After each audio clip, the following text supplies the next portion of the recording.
It's October, the spookiest month of the year, and in the world of tabletop gaming, we're going to celebrate this by starting off with one of the scariest things around, greed. Let's find out how this deadly sin played in the world of gaming for the week of October 5th, 2022.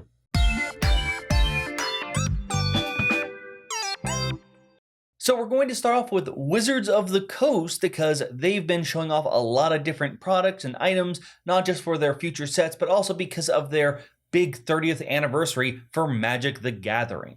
I initially was going to talk about a lot of the cool things that they've been showing. We now know that Final Fantasy and Assassin's Creed are getting their own cards sometime in the future. We don't know whether it's going to be Commander decks, a set, or just a secret lair. But I was going to force all of you to listen to me talk about how much I love the new Transformer cards, how I think the alt arts are actually from a unreleased Transformers trading card game set, and overall how I'm very excited to get and play all these.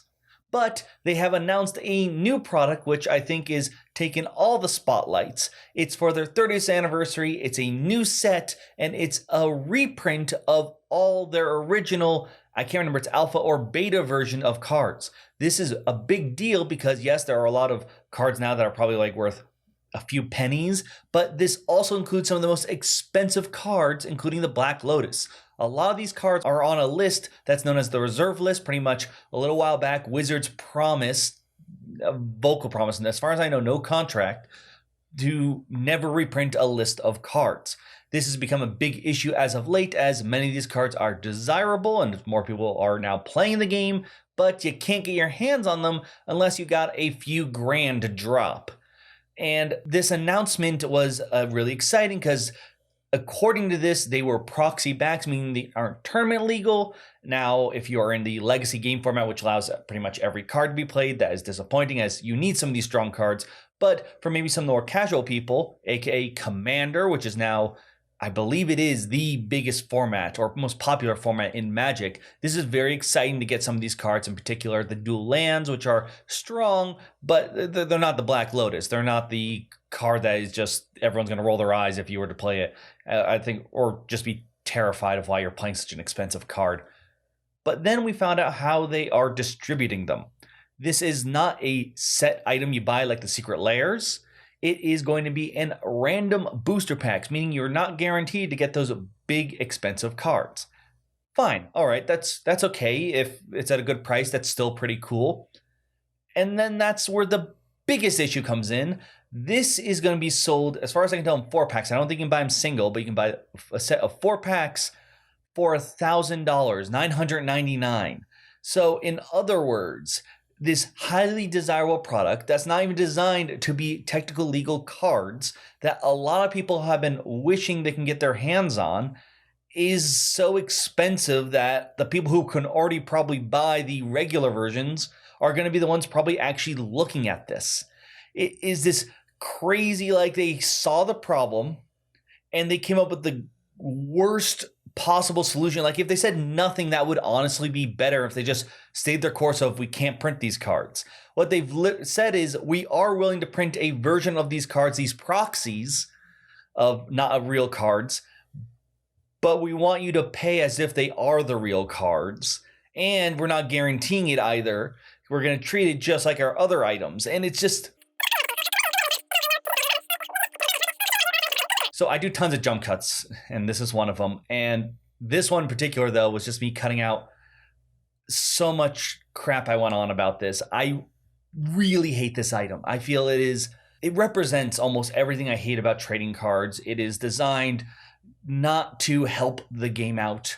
And even though they can be considered collectibles, there is not another item that is for the other players so they can still play the mechanics.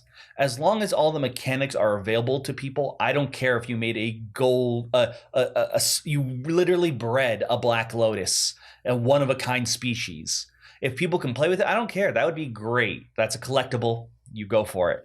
I always hate when there is things like this because, yes, I know you can't print everything. And I mean, Ignacy did a while back a really great thing about how board games disappear. But this is not one of those cases. That's absolutely in the power of the company. and it just feels really bad. Do I want everyone playing with the Black Lotus? No, it's way too powerful card. But things like dual lands, I don't see them as that big of a deal. They're just a great way for people to mana fix their deck, especially for Commander. It just sometimes feels like if there's a marketplace and for people to be able to get these things, and I mean, you probably could do all the dual lands for, I don't know, $100, $200 guaranteed Secret Lair, and people probably would be happy with that. They would celebrate the chance to be able to get those at a markdown price compared to the singles, even if they were proxies. And how am I then supposed to tell people you should buy official cards, not just buy proxies of cards, when Wizards is literally selling proxies of their own cards at a huge markup? I don't know. I'm sure there are people, I'm sure the finance people are loving this. I'm not in that camp. I rather see the game shine as a game rather than as a stock market. But I think that's what Magic is sort of coming to. And unfortunately, because of people like me who are addicted to the cardboard, I don't think that it's going to end anytime soon. So yeah, that's how I went from a high from Transformers to this low. And it's put me in a bit of a mood. So sorry about that. But why don't we actually get to some other stories? And something a bit more lighthearted and fitting for the month, Mysterium the game is getting now a comic. This is coming from SourcePoint Press Games, the same people who brought you the Gloomhaven comic. The book, titled Mysterium the Spectral Servant, will follow a group of mystics and psychics trying to help out a spirit leave a house. Now, unfortunately, it's going to miss the October line and release in November, but it's still a cool idea. And one, we've actually looked at the Gloomhaven comic. I thought that was pretty cool. And two, the single player game in the Mysterium video game was actually pretty good for something I would never think of having a single player mode. So I'm actually excited and curious to see what they do with this. I think this actually does have the possibility to have a fun storyline. Hell, I would argue that Mysterium has enough creativity and wiggle room in it that it could be a game that would be eventually adapted into a movie. But let's start off with the comic first. During a previous Kickstarter Pickstarter segment, I talked about a project titled Kingdom Come Deliverance on GameFound. Well, they have released an update saying not only are they ending the project, but the company making it is ending as well. The big issue they brought up was that the main goal that they were targeting for was nowhere near the actual goal they needed. This is actually not new in the world of crowdfunding. You actually try to lower your goal, hoping to get that funded in a very short period of time mark. It seems that the biggest issue involving this was the price tag, the end goal, not the end goal, the goal that they need to reach, the minimum goal in order to fund the project, was nowhere near what they actually needed. Now, this is not new. This is something we see in a lot of projects. It's usually because a lot more people are excited to back something if it's already succeeding, and if they can put that funded in X minutes on their picture, it does well. You know, human psychology and all that.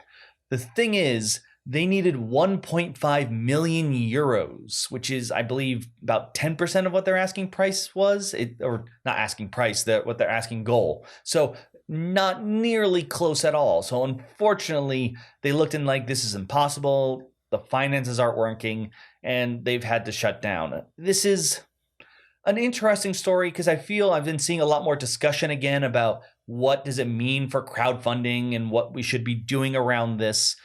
For example, I'm not a big fan of exclusives, but the truth is that is a big thing that draws people to back this rather than just wait for the game to come out. Because especially now with shipping, and most of these companies now going to have to admit they need to raise their own shipping. They can't try to cut costs there. A lot of people are like, why should I pay for this when I can wait for it to hit the store? So unfortunately, they have to rely on frankly, I consider almost sometimes predatory, depending on the company, way to make people feel guilty, that FOMO of missing out on something mechanical. Now, this is another thing, and this is one of those issues where human psychology comes into this. And it's just like, I get it. You want to make things seem a little bit lower because especially if you're already a big, well-known company, you probably can lower and be like, oh my God, look at you guys tripled our funding goal. Meanwhile, they just hit what they need to produce all their minis and stuff.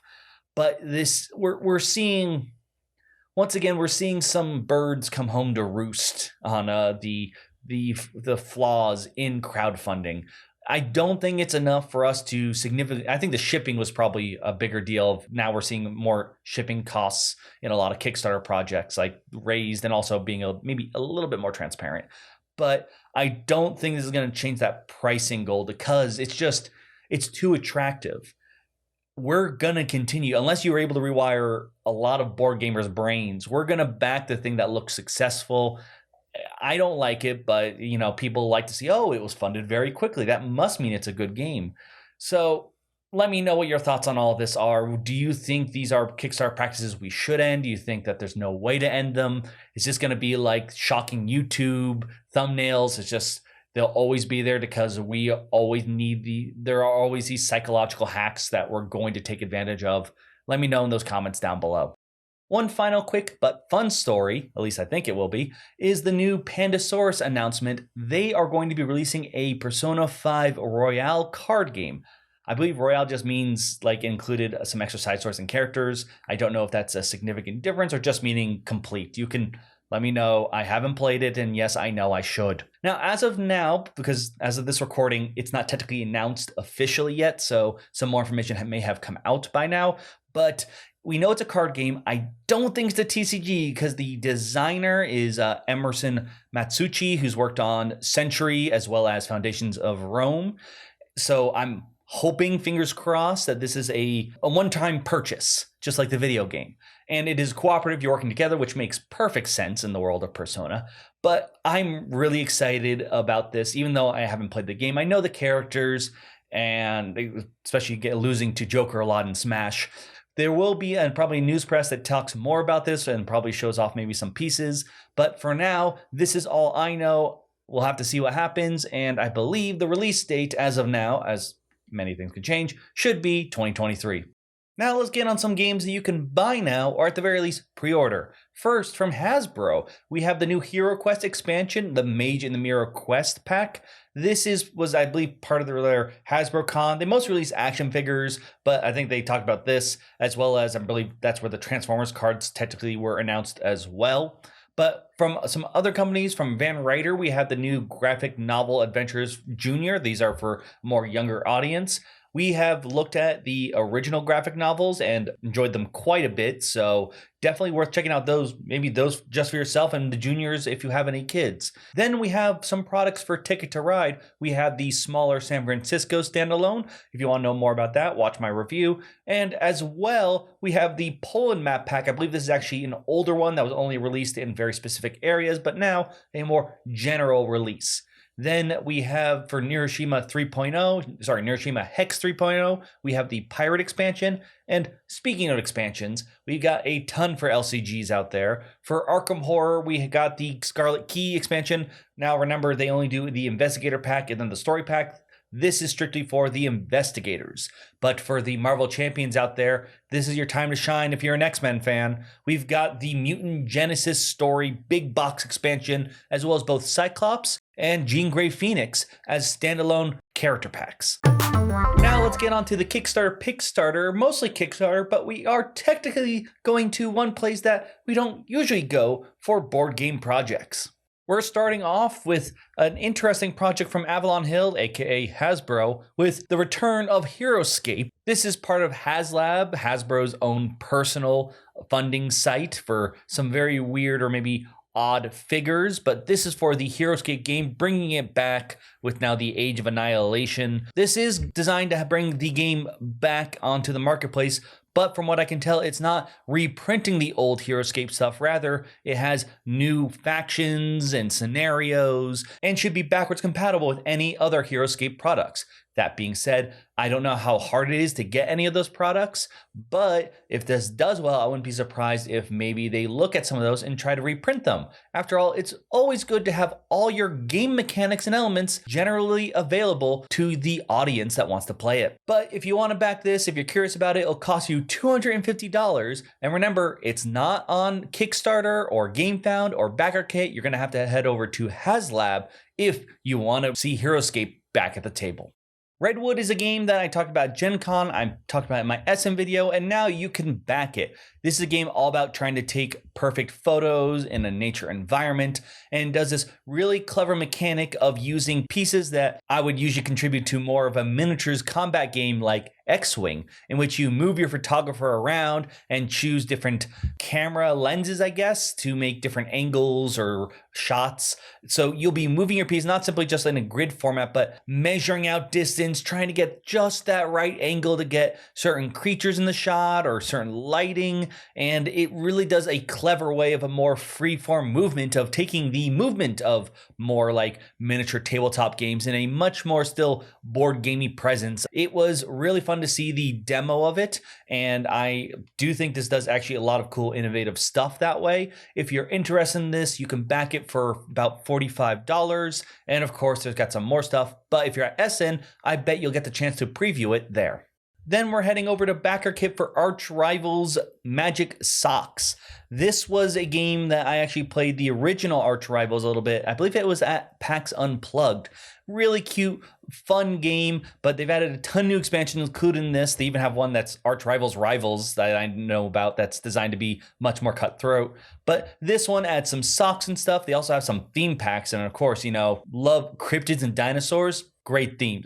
Nothing against cuddles, but cryptids and dinosaurs speak to me. But going back, of course, to the expansion this project's actually named after, apparently now you will be trading objects you make with magic gnomes for their magic socks. And of course, you're going to be trying to make pairs because it's socks. You want pairs of socks. You don't want just the one. But if you get a pair, you get a strong power to go with that as well for getting an actual pair. So there seems to be a risk of giving up something I assume you usually use for points and then getting these really cool powers instead. Now, if you just want this expansion because you actually got all the previous stuff, it's $25. But as I said, they have a ton of other stuff, including those cool theme packs and the base set. So you can get whatever pledge level fits you right. And finally, I just want to quickly mention Bar Pig the Grape Festival. The reason this is a real more quick one is because what else am I going to add? I have a preview video. I'll have a link down below where you can see me talk in more detail about it, as well as a playthrough with the creators and Jonathan and Ivan returning, where I mute myself for the first 10 minutes because I'm an absolute fool. But you can watch that and see us have fun, watch the preview for more of my details. It's Bar Pig. It's a great fun game. Absolutely go check it out. And if you're at Essen, absolutely stop by their booth. It's hilarious. It's a little bar. It's very cute.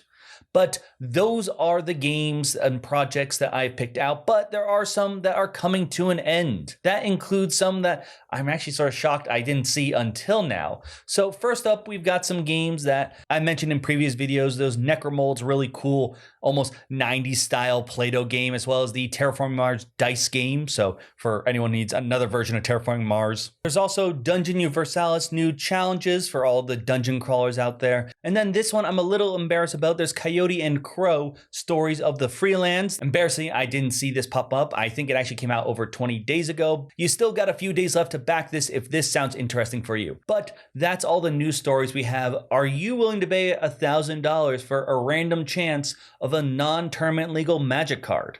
I think it will still sell out, but I'm wondering if you will be one of the ones to buy it.